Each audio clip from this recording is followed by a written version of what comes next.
السلام علیکم دوستو، میں ہوں عرفان اللہ اور آپ دیکھ رہے ہیں عرفان اللہ ٹی وی۔ عرفان اللہ ٹی وی کے معزز دوستو، آج کی اس ویڈیو میں ہم بات کریں گے کہ تابوت سکینہ کیا ہے اور مسلمانوں اور یہودیوں کے درمیان لڑائی کس بات پر ہو رہی ہے۔ تو آئیے جانتے ہیں اس ویڈیو میں۔ تابوت سکینہ ایک صندوق کا نام ہے جو شمشاد کی لکڑی کا بنا ہوا تھا۔ اس صندوق میں حضرت موسیٰ علیہ السلام کا عصا اور ان کی جوتیاں، حضرت ہارون علیہ السلام کا امامہ، حضرت سلیمان علیہ السلام کی انگوٹھی، تورات کے تختوں کے چند ٹکڑے، کچھ من اور سلوا اور انبیاء علیہ السلام کی صورت کی حلیہ وغیرہ موجود تھی۔ بنی اسرائیل میں یہ صندوق بڑا ہی مقدس اور بابرکت سمجھا جاتا تھا۔ یہ لوگ جب کفار سے جہاد کرتے اور کفار کے لشکروں کی کثرت اور شان و شوکت دیکھ کر سہم جاتے تو وہ اس صندوق کو اپنے لشکر کے ساتھ رکھ لیتے تھے۔ اس صندوق سے رحمت اور برکتوں کا ایک ایسا ظہور ہوتا کہ ان کے دلوں میں سکون و اطمینان پیدا ہو جاتا اور ان کے لرزتے ہوئے دل پتھروں کی چٹانوں سے زیادہ مضبوط ہو جاتے۔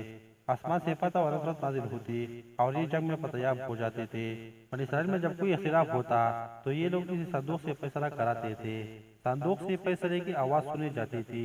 الغرض یہ صندوق جو تاریخ میں تابوت سکینہ کے نام سے مشہور ہے، بنی اسرائیل میں اللہ کی رحمت و برکت اور فتح کے نزول کی نہایت مقدس اور بہترین ذریعہ سمجھا جاتا تھا۔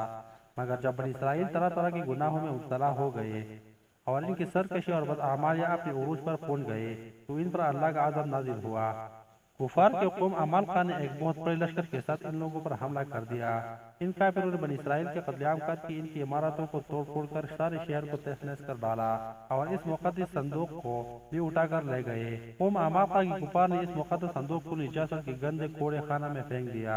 اس بے ادبی کا عمالقہ کی کفار پر یہ وبال پڑا کہ یہ لوگ طرح طرح کے بلاؤں اور بیماریوں میں مبتلا ہو گئے۔ اس سے قوم عمالقہ کے شہر بالکل برباد اور ویران ہو گئے، یہاں تک کہ ان کافروں کو یقین ہو گیا کہ اس مقدس صندوق کی بے ادبی کا عذاب ہم پر نازل ہوا ہے تو ان کافروں کی آنکھیں کھل گئی۔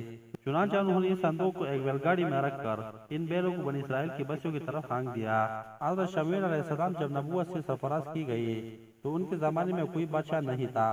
بنی اسرائیل کی قوم نے آپ علیہ السلام سے درخواست کی کہ آپ علیہ السلام کسی کو ہمارا بادشاہ بنا دیجئے۔ آپ علیہ السلام نے حکم خداوندی کے مطابق حضرت طالوت کو بادشاہ بنا دیا، جو بنی اسرائیل میں سب سے زیادہ طاقتور اور سب سے بڑے عالم تھے، لیکن بہت ہی غریب اور مفلس تھے۔ بکروں کی چرواہی کر کے زندگی بسر کرتے تھے۔ اس پر بنی اسرائیل کو اعتراض ہوا کہ طالوت کا تعلق شاہی خاندان سے نہیں ہے، لہٰذا یہ کیسے ہمارے بادشاہ ہو سکتا ہے؟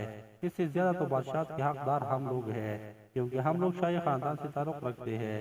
ایک غریب اور مفلس انسان بلا تخت شاہی کے لائق کیوں کر ہو سکتا ہے؟ بنی اسرائیل کے اعتراضات کا جواب دیتے ہوئے حضرت شمویل علیہ السلام نے یہ تقریر فرمائی کہ اس کا تعین میرے طرف سے نہیں بلکہ یہ تو اللہ تعالیٰ کا حکم ہے جس نے اسے بادشاہت کے لیے چن لیا ہے۔ پھر ظاہراً بھی وہ تم میں بڑا عالم ہے اور قوی و طاقتور، شکیل و جمیل، شاہ اور بہادر اور لڑائی کے فنون سے پوری طرح واقف کار ہے۔ اللہ اپنا ملک جسے چاہے دے اور اللہ وسط علم والا ہے۔ اس کے بادشاہی کی نشانی یہ ہے کہ آئے تمہارے پاس وہ تابوت جس میں رب کی طرف سے دلوں کا چین ہے۔ اللہ تعالیٰ نے قرآن میں اس واقعہ کا ذکر کرتے ہوئے ارشاد فرمایا، اس کا ترجمہ یہ ہے کہ اور ان سے ان کے نبی نے فرمایا کہ بے شک اللہ تعالیٰ نے طالوت کو تمہارا بادشاہ بنا کر بھیجا ہے۔ بولے کہ ہم پر اسی بادشاہی کیوں کر ہوگی اور ہم اس سے زیادہ سلطنت کے مستحق ہے، اور اسی مال میں بھی وسعت نہیں دی گئی۔ فرمایا کہ اسے اللہ نے تم پر چن لیا ہے اور اس کو علم اور جسم میں کشادگی زیادہ دی ہے، اور اللہ نے اپنا ملک جس کو چاہے عطا فرما دے، اور اللہ واسطہ علم والا ہے۔ اور ان سے ان کے نبی نے فرمایا کہ اس بادشاہی کی نشانی یہ ہے کہ آئے تمہارے پاس وہ تابوت جس میں تمہارے رب کی طرف سے دلوں کا چین ہے، اور حضرت موسیٰ اور ہارون کی ترکہ کی بچی ہوئی چیزی ہے جس کو فرشتے اٹھا کر لائیں گے۔ بے شک اس میں تمہارے بہت بڑی نشانی ہے اگر تم ایمان رکھتے ہو۔ سورۃ البقرہ آیات نمبر 248 اور 247۔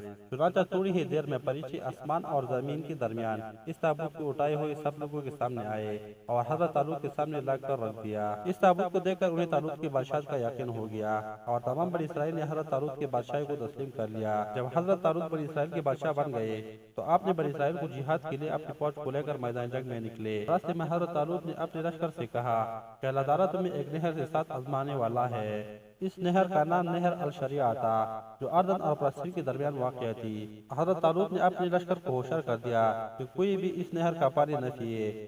ہاں اگر کسی نے ایک آدھا گھونٹ پی لیا تو کوئی حرج نہیں، لیکن لشکر جب اس نہر کے قریب پہنچا تو پیاس کی شدت سے لشکر کے لوگ نہر پر جگ پڑے اور پیٹ بھر کر پانی پی لیا، مگر ان میں کچھ لوگ پختہ ایمان والے بھی تھے جنہوں نے اس نہر کا پانی نہیں پیا، اور اگر پیا بھی تو ایک آدھا گھونٹ، لیکن جنہوں نے پیٹ بھر کر پانی پیا تھا ان کی پیاس تو بجھ گئی لیکن وہ جنگ کرنے کے قابل نہیں رہے۔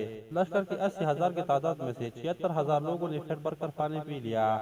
ان کی نافرمانی کا یہ اثر ہوا کہ ان کی ہمت پست ہو گئی اور انہوں نے نہایت بزدلانہ فن سے جہاد سے انکار کر دیا، اور دشمن کی زیادتی نے انہیں خوب زدہ کر دیا۔ کہنے لگے کہ ہم جالوت اور اس کے لشکر سے لڑنے کی ہمت نہیں رکھتے۔ صرف 4,000 سپاہی حقیق فرماندار نکلے۔ انہوں نے اللہ کے حضور گڑ گڑا کر دعائیں کی کہ اے اللہ، لڑائی کے وقت ہمارے قدم جما دے اور بھاگنے سے ہمیں بچا لے اور ہمیں دشمنوں پر غالب فرما۔ ان کی دعائیں قبول ہوئی اور اللہ نے انہیں فتح سے ہمکنار کیا۔ جالوت بہت ہی قد اور نہایت طاقتور بادشاہ تھا۔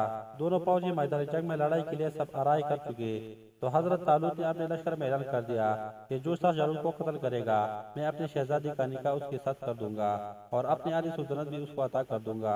جب جنگ شروع ہوئی تو حضرت داؤد علیہ السلام اپنے گوپر لے کر آگے بڑھے۔ یہ ایک ہتھیار تھا جس میں پتھر رکھ کر دشمن پر مارے جاتے تھے۔ جالوت پر آپ علیہ السلام کی نظر پڑی تو آپ علیہ السلام نے اپنے گوپر میں پتھر رکھ کے اور بسم اللہ پڑھ کر جالوت کے اوپر پھینکے۔ یہ پتھر جا کر جالوت کی ناک اور کھوپڑی پر لگے اور اس کے بیجوں کو پاش پاش کر کے سر پیچھے سے نکل کر اس کے سپاہیوں کو لگے، جس سے بہت سے سپاہی ہلاک ہو گئے۔ جالوت کے مرتے ہی اس کے لشکر کی ہمت ٹوٹ گئی اور اس کے لشکر میں بگدڑ مچ گئی۔